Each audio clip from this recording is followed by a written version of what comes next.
Hey fellas, your commissioner here, coming at you for a little week 2 of NFL action. Um, lot of stuff has happened in the last few days. I know this is a highly anticipated video. Um, Really, most of the stuff that's happened has been with one player I just happen to have on my franchise, my team. Mr. Antonio Brown. As you know, the whole shit with the helmet, and he gets cut, and then he hired like social media experts to engineer his way out of Oakland, and he ends up on the Patriots, and everything's fine and dandy. I mean, of course, it sucks he goes to the Patriots, but and then this girl who's about to get married comes out and accuses of him some sexual shit. Uh, it's just a circus. It's just a circus. And then on top of that, we have all these injuries. Obviously Tyreek Hill going down already for a significant amount of time. Big Dick Nick. Um, Tevin Coleman got hurt early. Hunter Henry's out 4 to 6 weeks, just popped up. Um, I know y'all don't care. I know you don't care about my team. You guys enjoy seeing me have poor luck, and you want to blame unfortunate circumstances on. Oh, you just don't know how to draft, Laz. What an idiot! You guys, you're just so dumb. You're just such a bad owner. Well, man, fuck. Maybe you guys are right. I don't know. Uh, I'm trying not to be defeated, Laz, just quite yet. It's only week 2. Um, but with the AB shit, who knows? And Coleman's probably out 4 weeks, and Hunter Henry's out like 6 weeks, and Devontae Freeman sucks. Aaron Rodgers sucks. He's got a hard schedule. Um, just not looking great. It's not looking great, guys. Is that lagging? No, I don't think it is. Okay. I look good today too. The lighting, it's good. Teeth look white. This actually isn't white, it's yellow. Yeah, there you go. You can kind of see it's yellow.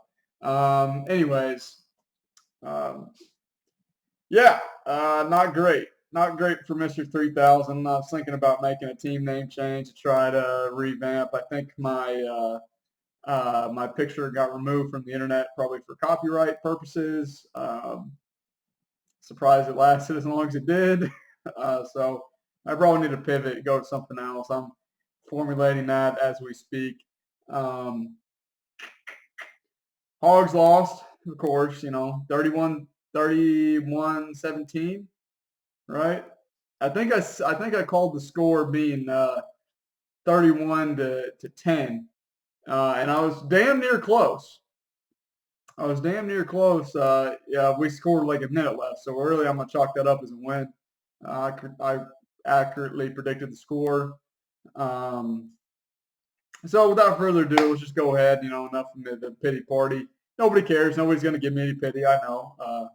Everybody would love for me to be the horse ass. I don't know what I would do. Uh, you know, I don't know what I would do if I got it. Um, I don't know. All right, let's not even think about it. Let's not even think. It's not going to happen. It's not going to happen. So let's go ahead and break off into a recap of last week's games. Speaking of last week's games, right? So ESPN's new shit, their new fantasy stuff is out. Um, I go up my usual Sunday morning ritual, Sunday afternoon, I guess. Pull up Fantasy Cast, and it doesn't come on a little pop up thing anymore, and you can't like track the games to see like all the drives, like the last play for every drive. Like, why do you guys get rid of that? Now, what you should have done, and what I've been asking for years, is let me choose the order of how those games show up. Because sometimes when there's 8 games going on, there might be a game at the top that I care about and a game at the bottom that I care about that's going on, but I can't see them both at the same time because my screen's only so big. I'm not Connor Plunk here. I don't have a ginormous monitor to be watching Fantasy Cast on. But now it's this little shit off to the side where you have to click on the game, and it just basically is like the ESPN Gamecast from the ESPN app. But unless you click on it, you can't see what the last play was. So it makes it so much harder to track games and how things are going. You basically just have to say, oh, well, I know I've got 3 players on offense right now, but I'm just going to have to choose this game and see what's going on with them while they're on offense and basically hope red zone goes to the other games. So really poor by ESPN. I'm sure I can't be the only person who's complained about that. They added the win probability shit, which is basically worthless. I mean, it doesn't change more than like 55% either way until you're out of players or like the end of the fourth quarter on the Monday night game. I mean, so whatever. ESPN is really pushing luck. The new app I just don't like. It's I don't know. It just sucks. Just go back. Just like it was fine. Everything was fine before. Like you don't have to make these big changes. Like who was asking for this? Who was complaining about it? Nobody. Nobody. ESPN. Just fucking leave it the same. I don't get it. Whatever. Recap of last week's games. Get back on track here. A little rant over. First rant of the year. Felt good to get that out.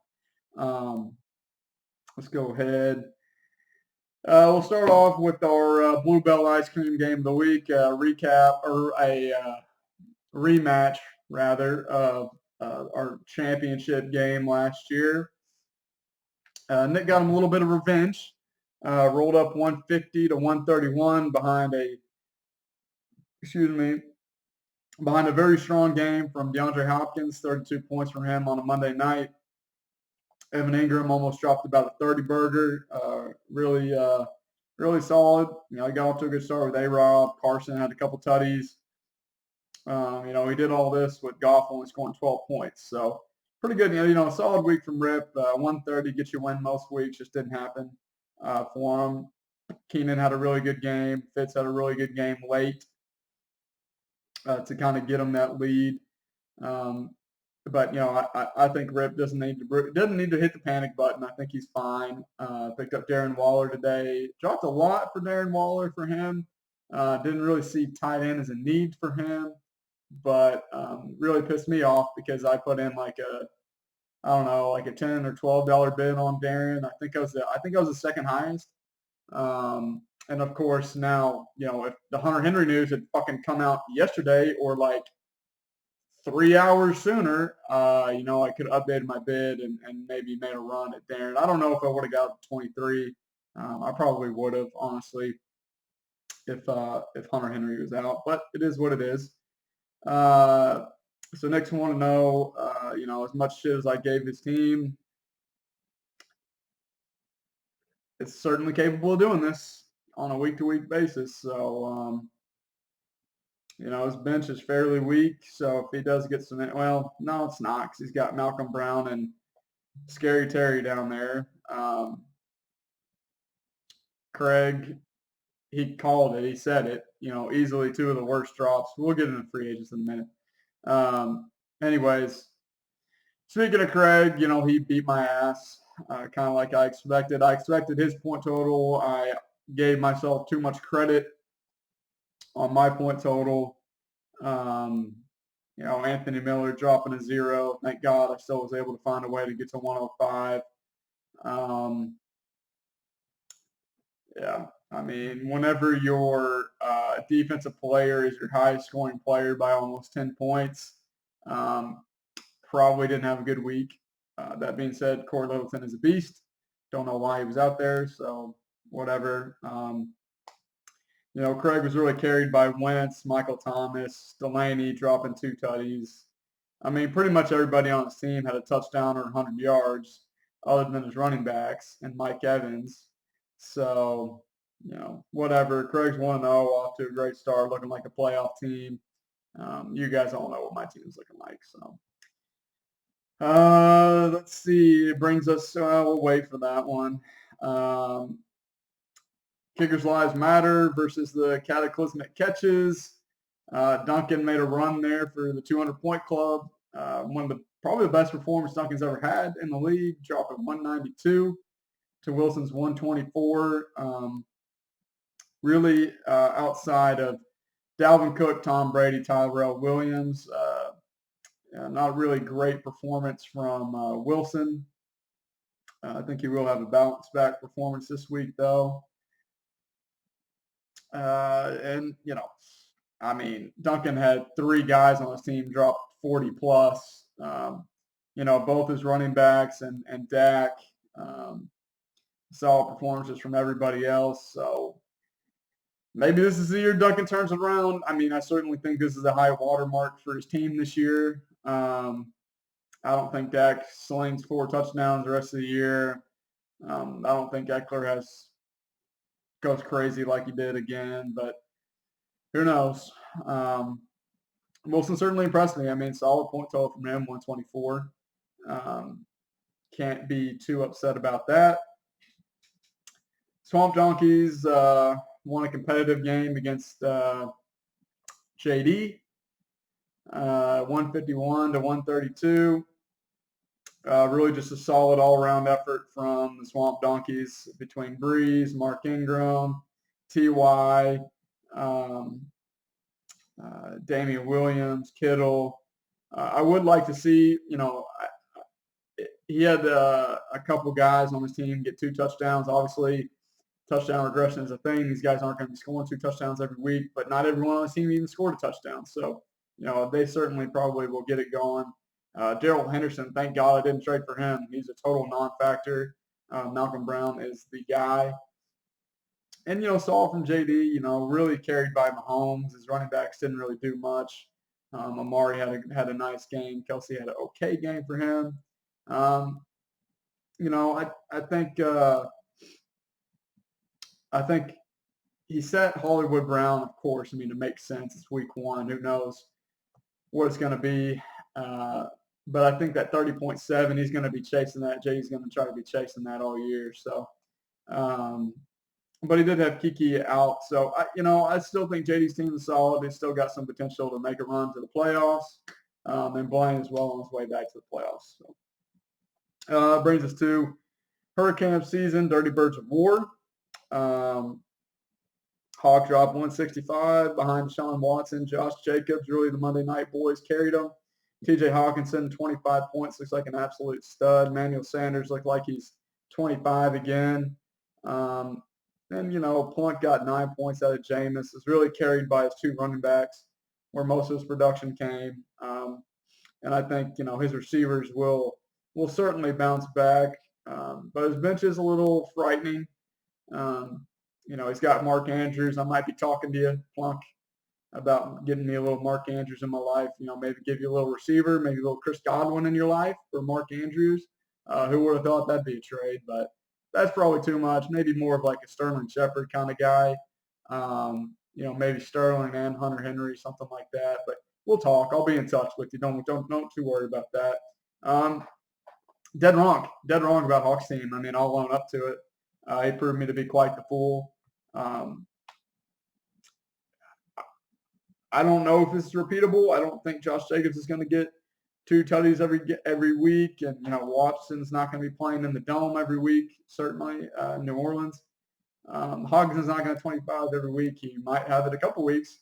But yeah, I mean, Deshaun Jackson looks like he's back. Singletary is looking primed to explode. So I think Hawk might be a little sleepy sneaker sleeper team into the playoffs this year.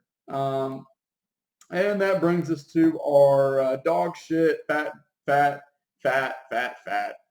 chunky monkey, fat team of the week.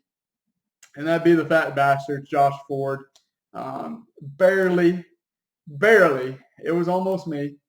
He did score 103 this week, so he's not going to get the total berating that he would have if it was below 100 points. But he also got a 0 out of somebody on Thursday. Got some garbage time from Vance that really saved him to get him to 100. But outside of Matt Ryan, garbage time. David Johnson, garbage time. Not great. From Ford, um, he does have AP coming back with guys being out, so that looks good. Um, he's got a fine team. Certainly didn't see this coming from Savoy. Not going to happen again. I promise you that. Sammy Watkins is the one now for a little bit, but he's not going to score 3 touchdowns. Alshon's not going to score 2 touchdowns. Um, Gurley kind of is what he is. Lev is what he is. So Derek's probably not going to score 2 touchdowns every week either. But, again, there's another team that kind of proved me wrong a little bit, at least this week. So I'm still not sold on Savoy's team. I'm more sold on Hawks than I am Savoy's. So I think both these teams really aren't playoff teams, but we'll see. So let me go ahead. Allergy season's kicking my ass this last week, guys. I tell you, they are a bitch. Let's go ahead and look at some pickups for this week. There was a lot of them. Like I said, I had eight potential transactions in there. Tinkering with the. Excuse me, 1 second. I was tinkering with the. Brody, you don't need to go out again, my guy. Tinkering with my bids amounts and trying to keep in mind that, it's week 1. Let's not go crazy. But it was tough. I mean, I think my roster really needed some pieces. The pieces I got, I wasn't really happy with. I was able to snag Dare Ogunbowale, for about $1. He's, maybe the passing down back. Maybe he can develop a little bit more if Jameis would learn how to throw. Got A.J. Brown, swapped out one Titans receiver for another. Had a pretty decent rookie debut, 3 for 100 something. So we'll see. I mean, probably just chasing the points on that. I'm sure he won't do shit the rest of the year. But, he did more than Humphreys did. So also picked up Raheem Mostert to try to offset the Tevin Coleman injury. We'll see. He's the backup. Doesn't really catch a lot of balls, though, which kind of sucks. But Breed is also injury prone, so who knows? He could find himself being the number 1 running back by this time next week. So got him for cheap. So, it is what it is. You would have liked to get Chris Thompson? Sure. Chris Thompson went for $13 to JD. Solid snag by him. Would I've liked to get Darren Waller? Absolutely. Even more so now with 23 to rip.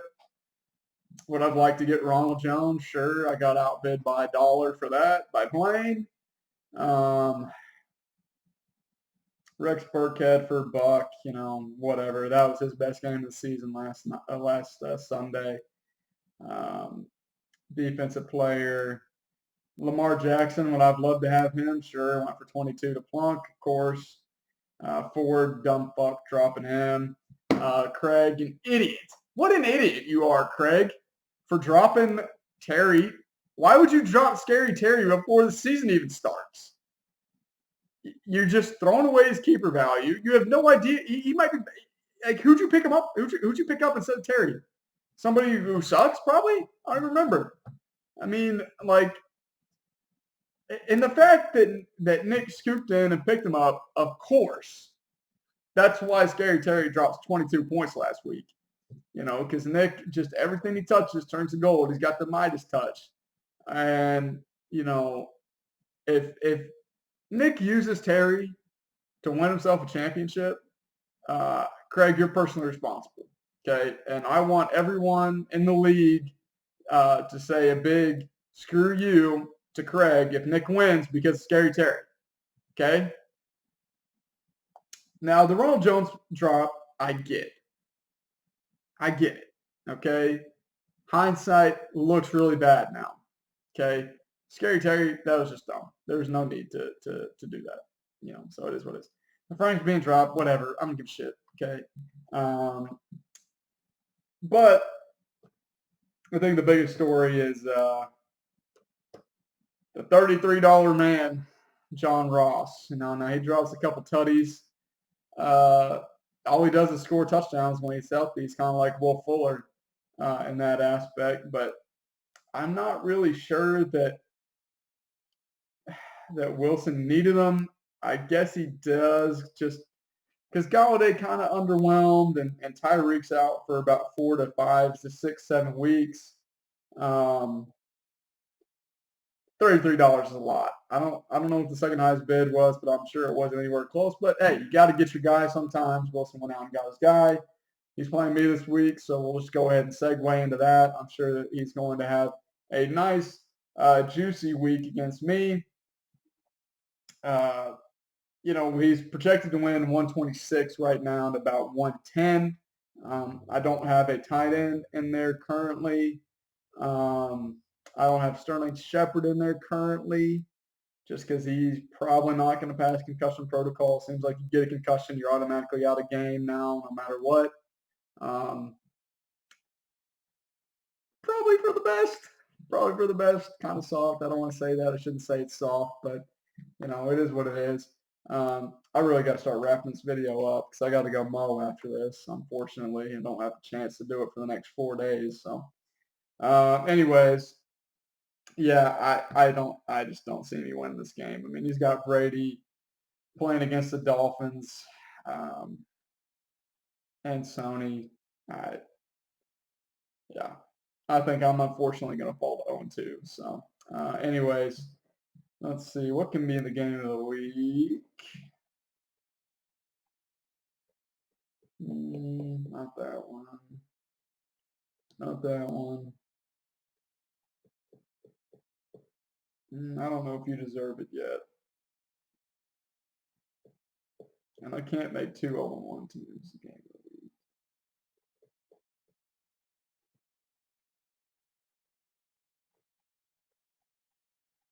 week. We'll do that one.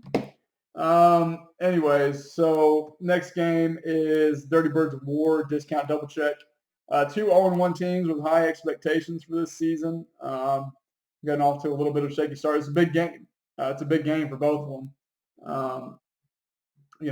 I'd be very surprised to see if you told me before the season started either one of these teams would be 0-2, and one of them will be after this week.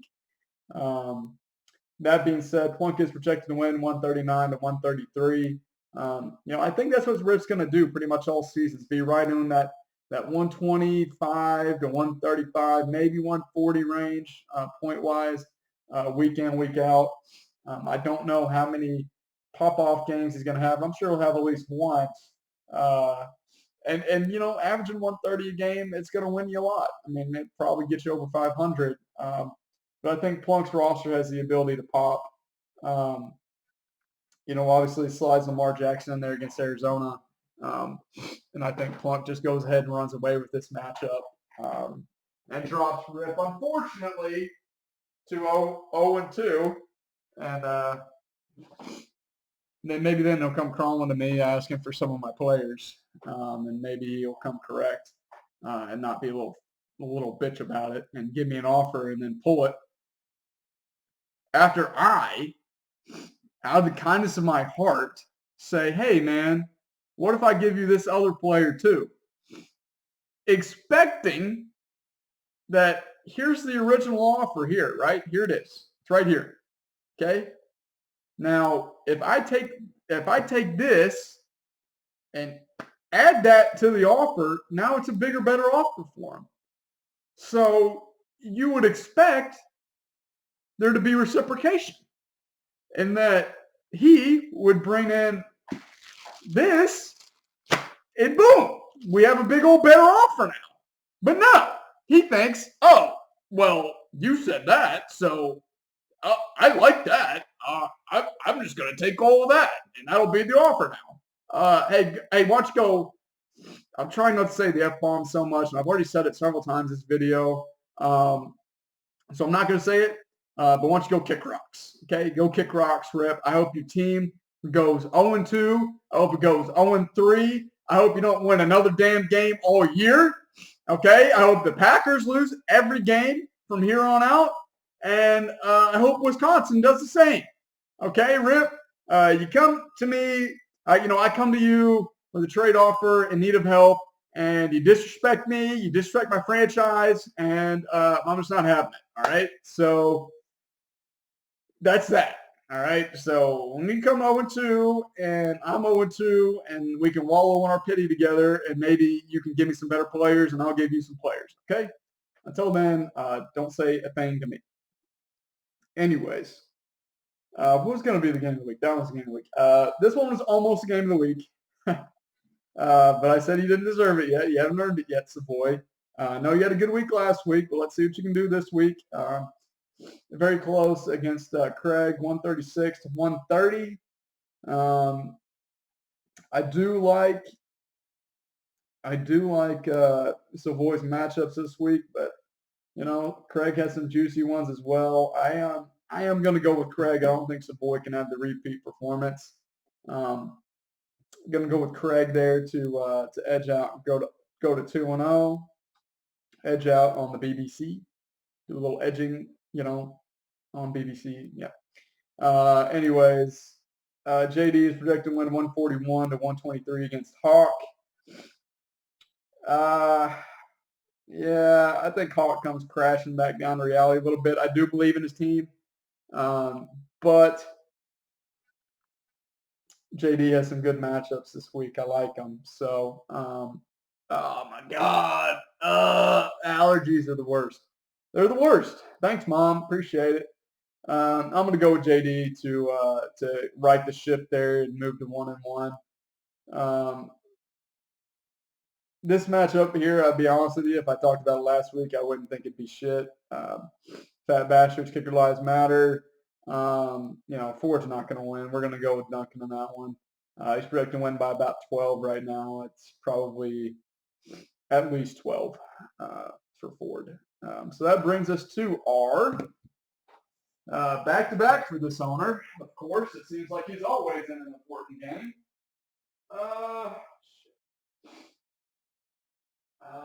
What can it be? What can it be? You guys got any ideas? Oh shit. I'll do this. I don't really like it, but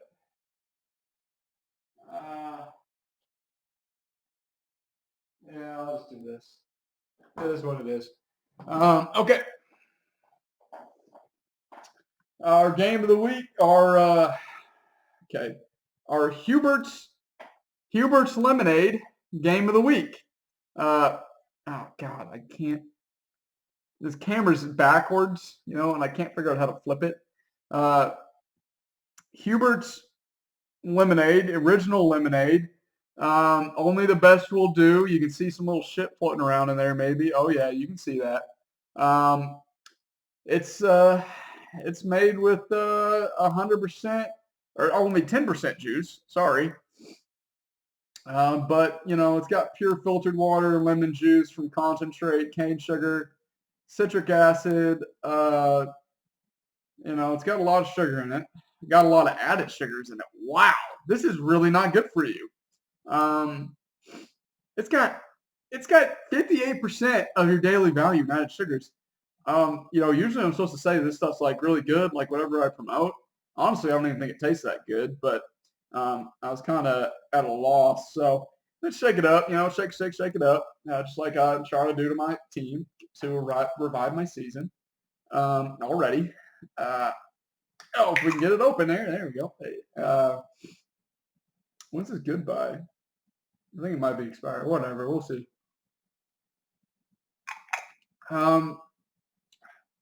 Yeah, Hubert's Lemonade, the official, if you run a bunch of added sugar lemonade of the Morris Men's Fantasy League.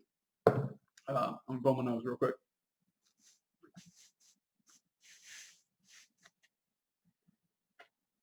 Woo! I'll take a Benjo for Mo, I'll tell you that. Anyways, Swamp Donkeys and Penny-Sized Chubbies. Battle of the quarterback. We got Drew Brees and Jared Goff both playing each other in real life, too, so that's pretty neat. Brees is on the road, not in a dome, so I think Goff does have a nice bounce-back game. Gets back on track, probably puts up 30-plus this week, so I'm going to give the edge there to Nick. Battle of the running backs, we got Mark Ingram and Ezekiel Elliott. versus Nick Chubb, Chris Carson.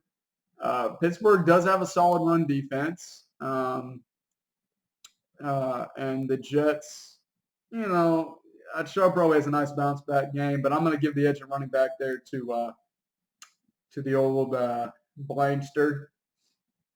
Battle of the receiver, we got Christian Kirk and T.Y. Hilton versus DeAndre Hopkins, Allen Robinson. I think this swings back to Nick here. T.Y. probably comes back down to earth against a good Tennessee Titans defense, and Christian Kirk going up against a good Ravens defense as well. You know what I just realized? Blaine didn't do his bullshit.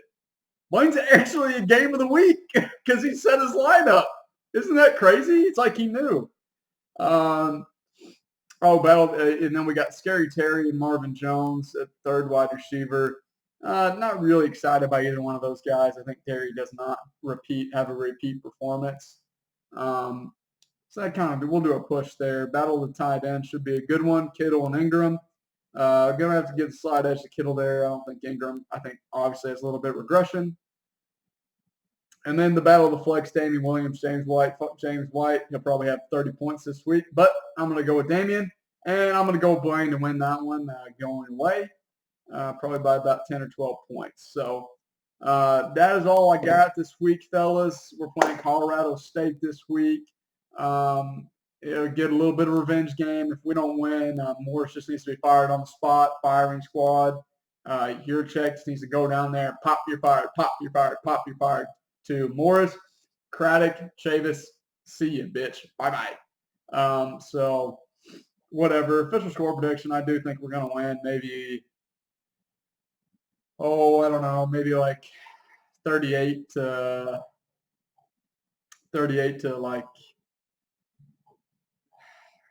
27, something like that. So, anyways, it's going to be up in Fayetteville this weekend. I might see some of y'all, I might not. It's Karen's birthday on Monday, so if you want to wish her a happy birthday, it'd be much appreciated. And Nikki D is calling me, so I'm probably not going to be able to finish the video in time before I answer his call, and he'll get pissy again like he always does. So anyway, y'all be safe this week. Good luck, and we'll be.